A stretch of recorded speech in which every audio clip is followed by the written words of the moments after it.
Open ANSYS Workbench and drag the IC Engine Analysis System from the toolbox into the schematic window to create a new project. Within ICE Properties, change the simulation type to Port Flow Simulation. Right-click Geometry and open Design Modeler.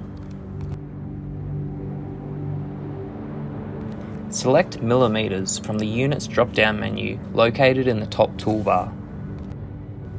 Then select Import External Geometry File from the Files menu and select the appropriate file. Click Generate to complete the geometry import.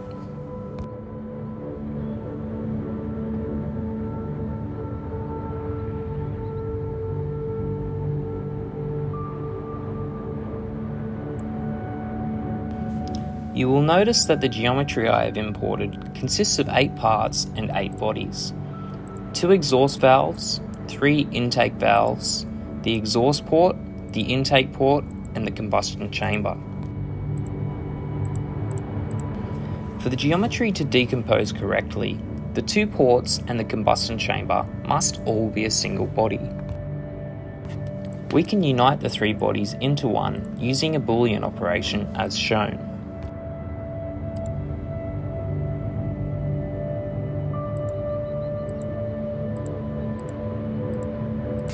With the geometry now correctly formatted, select IC Engine Input Manager.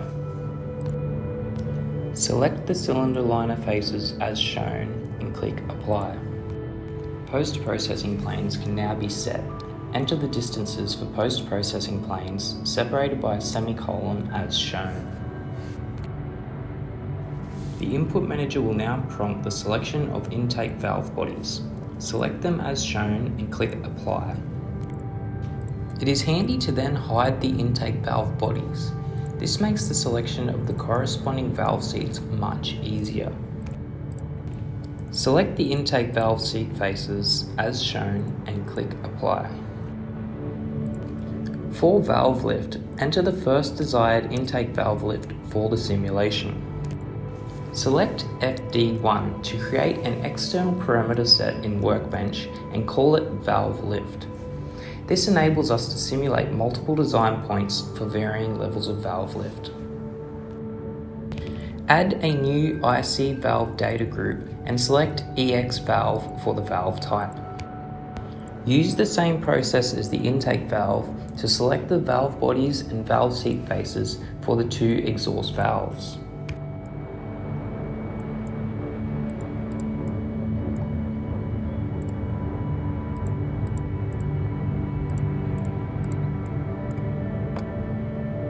Since we want the exhaust valves to be closed, leave the valve lift at 0 mm to deactivate that port. Select the inlet plenum face as shown and click Apply. Select the appropriate cylinder extension length, plenum type and plenum size for your simulation. My values were chosen as they coincide with the Flowbench parameters which will be used to validate the simulation results. Go over all input parameters to ensure they are correct, then select Generate and then Decompose. The decomposition will take a few moments to complete.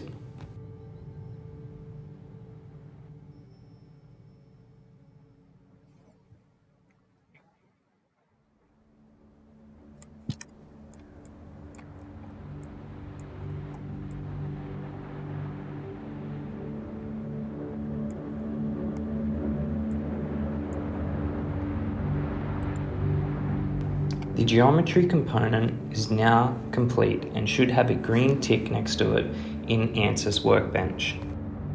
The project should now be saved.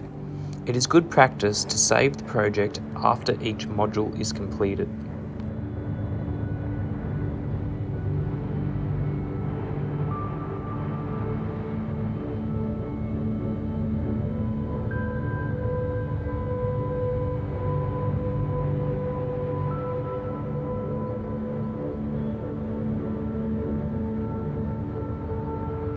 Double-click the mesh component to open ANSYS meshing.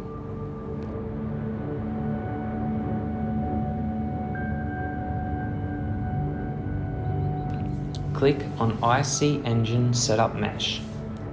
Here, various mesh settings can be adjusted. The default settings were retained for this simulation.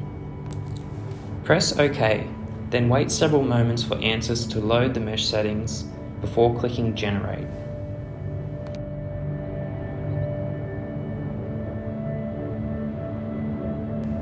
The meshing process will take several minutes to complete.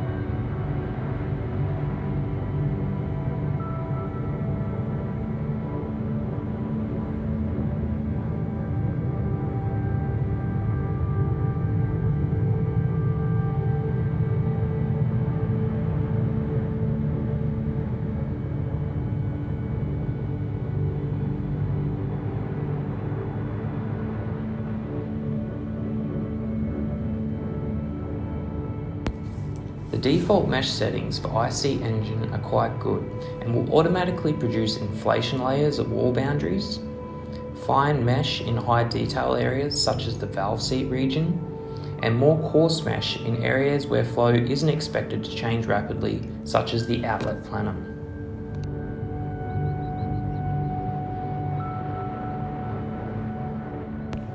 The automatic generation of these features within IC Engine saves large amounts of time and mitigates the chances of human input errors. This is one of the main advantages of the IC Engine software. Press Exit once the meshing has been completed, then update the meshing module within Workbench. Once a green tick has appeared next to Mesh, save the project.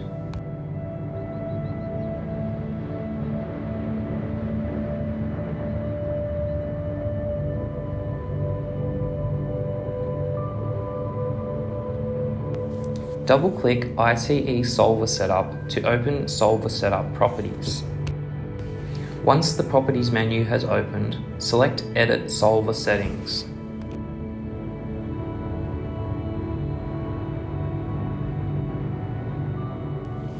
This is where basic solver settings, boundary conditions, monitors, initialization settings, and post-processing images can all be prepared for the simulation. For this project, the default solver settings were retained.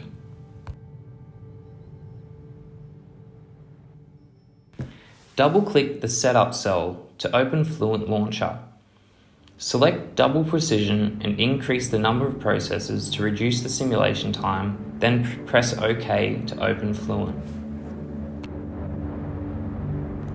Fluent will take several minutes to load the case and be ready for solving. This is where the ANSYS tutorials start becoming outdated. The version of Fluent used in the tutorials is quite different from the newer versions, and so the location of commands and page layout are not the same. Once Fluent is loaded, select Boundary Conditions from the left-hand toolbar. Select ICE Pressure Outlet. This will open a pressure outlet menu. The gauge pressure drop was set to -2,500 pascals for this simulation. This pressure drop will be the equivalent of the static pressure drop during a physical flow bench test. For the monitor-based convergence, a velocity magnitude surface monitor must be defined. Create a new area-weighted average surface report as shown. Name the report Velocity. Tick Report File, Report Plot, and Print to Console to record and produce results graphs. Select ICE Int Chamber 1 Out Plenum and ensure the field variable is selected as velocity. Retain velocity magnitude in the velocity type box and click OK. To add convergence criteria, select Convergence under the Solving tab as shown. Select Add to add a new convergence condition. Under Report definition, select the velocity report which was just made. Set the stop criterion at 5e-05. If the initial iterations are expected to vary dramatically, a certain number can be ignored. Ensure to select Print to develop a convergence graph as the solution is being simulated. On the left side toolbar, select Run Calculation. From here, we can select the number of iterations for the simulation. The number of iterations should be high enough to get good accuracy, but too high will result in extremely long solve times. 200 iterations was enough for this simulation to reach convergence of the flow rate.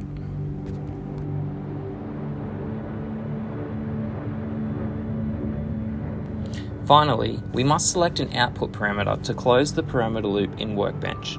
For this, we will use the mass flow rate on the outlet. Create a new mass flow rate flux report under the Solving tab as shown.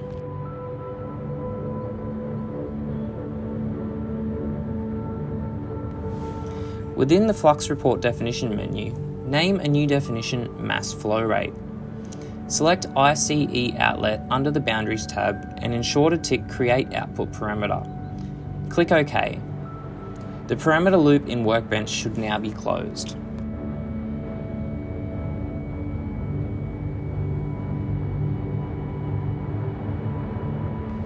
To start the simulation, input the desired valve lift values you wish to simulate and select Update All Design Points. A typical 200 iteration solve will take roughly 2 hours to complete.